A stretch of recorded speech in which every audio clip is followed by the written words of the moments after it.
Praise the Lord. സ്നേഹമുള്ളവരെ, 1 പത്രോസ് 5:5 തിരുവചനം പറയുന്നു, ദൈവം അഹങ്കാരികളെ എതിർക്കുകയും വിനയമുള്ളവർക്ക് കൃപ നൽകുകയും ചെയ്യുന്നു. ദൈവം അഹങ്കാരത്തെ വെറുക്കുന്നു. അതിനാലാണ് അഹങ്കാരികളെ എതിർക്കുകയും വിനയമുള്ളവർക്ക് കൃപ കൊടുക്കുകയും ചെയ്യുന്നത്. പ്രഭാഷകൻ 10:12 അവിടുന്ന് അഹങ്കാരികളുടെ അടയാളം പോലും തുടച്ചു മാറ്റുന്നു. അവരുടെ സ്മരണ ഭൂമിയിൽ നിന്ന് മായ്ച്ചു കളയുന്നു. മനുഷ്യൻ്റെ അഹങ്കാരവും ക്രോധവും സൃഷ്ടാവിൽ നിന്നല്ല. അഹങ്കാരമുണ്ടാകുന്നത് എന്തുകൊണ്ടാണ്? നമുക്ക് പണവും പ്രശസ്തിയും ഉണ്ടാകുമ്പോൾ, സമൂഹത്തിൽ ഉന്നത സ്ഥാനം ലഭിക്കുമ്പോൾ, മറ്റുള്ളവരെക്കാൾ ഉന്നതരാണെന്ന ഒരു അവസ്ഥ നമുക്ക് ഉണ്ടാകുമ്പോൾ, അങ്ങനെ നാം ചിന്തിക്കുമ്പോൾ, നമ്മുടെ ഹൃദയത്തിലും ചിന്തകളിലും സംസാരത്തിലും പ്രവർത്തികളിലുമെല്ലാം അഹങ്കാരം മുഴച്ചു നിൽക്കും. 1 കൊറിന്ത്യർ 4:7 വിശുദ്ധ പൗലോസ്ലീഹ ചോദിക്കുന്നു, നിനക്ക് എന്ത് പ്രത്യേക മാഹാത്മ്യമാണുള്ളത്? ദാനമായി ലഭിച്ചതല്ലാതെ നിനക്ക് എന്തുണ്ട്? എല്ലാം ദാനമായിരിക്കെ ദാനമല്ല എന്ന മട്ടിൽ നീ എന്തിന് അഹങ്കരിക്കുന്നു? അഹങ്കാരിക്ക് ഒരിക്കലും ദൈവ അനുഭവം ഉണ്ടാകുകയില്ല. ദൈവത്തേക്കാൾ ഉപരിയായി അവൻ അവനെ തന്നെ ഉയർത്തുകയാണ്.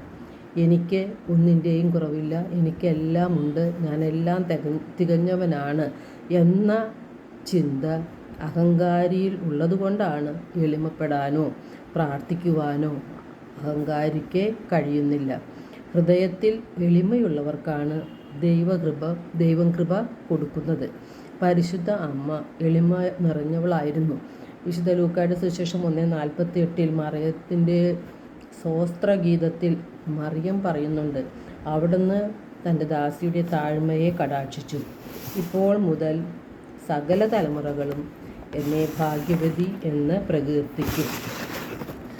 യെശയ്യാ 66:2 കർത്താവ് അരുളിച്ചെയ്യുന്നു, ആത്മാവിൽ എളിമയും അനുതാപവും ഉണ്ടായിരിക്കുകയും എൻ്റെ വചനം ശ്രവിക്കുമ്പോൾ വിറയ്ക്കുകയും ചെയ്യുന്നവനെയാണ് ഞാൻ കടാക്ഷിക്കുന്നത്.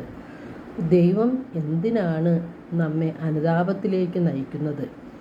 അനുതാപത്തിലൂടെ നമുക്ക് പാപമോചനം നൽകി നമ്മെ പൂർണ്ണമായി സ്വതന്ത്രമാക്കുവാൻ ദൈവം ആഗ്രഹിക്കുന്നു.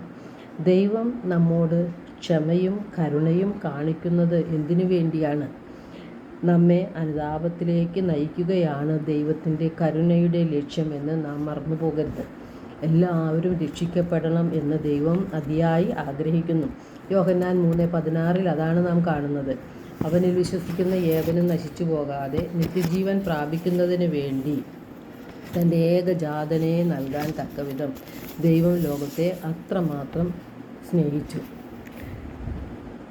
ബൈബിളിൽ ഫരിസേയനും ചുങ്കക്കാരനും പ്രാർത്ഥിക്കാൻ ദേവാലയത്തിൽ പോകുന്നത് നാം കാണുന്നുണ്ട്. ഫരിസേയൻ്റെ ഹൃദയത്തിൽ അഹങ്കാരവും ന്യായീകരണങ്ങളും കുറ്റം വിധിക്കുന്ന സ്വഭാവവും ഉണ്ടായിരുന്നു. തനിക്കൊരു കുറവുമില്ല എന്ന മനോഭാവത്തോടെയുള്ള ഫരിസേയൻ്റെ പ്രാർത്ഥന ദൈവം സ്വീകരിച്ചില്ല. എന്നാൽ ചുങ്കക്കാരൻ താൻ പാപിയാണെന്നുള്ള ഭാവത്തോടെ എളിമയോടെ പ്രാർത്ഥിച്ചപ്പോൾ ചുങ്കക്കാരൻ അനുഗ്രഹിക്കപ്പെടുകയാണ് ചെയ്തത്. ഹൃദയത്തിൽ എളിമയുള്ളവർക്കാണ് ദൈവം കൃപ നൽകുന്നത്. ലൂക്കാ 18:14 തിരുവചനം പറയുന്നു, തന്നെ തന്നെ ഉയർത്തുന്നവൻ താഴ്ത്തപ്പെടും, തന്നെ തന്നെ താഴ്ത്തുന്നവൻ ഉയർത്തപ്പെടുകയും ചെയ്യും. നമുക്ക് എളിമയും വിനയവും ഉള്ളവരായി ജീവിക്കാം. അപ്പോൾ നാം ദൈവത്താൽ അനുഗ്രഹീതരായി മാറും. എല്ലാവർക്കും ഒരു നല്ല ദിനം ആശംസിക്കുന്നു. ദൈവം നമ്മെ ഓരോരുത്തരെയും സമൃദ്ധമായി അനുഗ്രഹിക്കട്ടെ.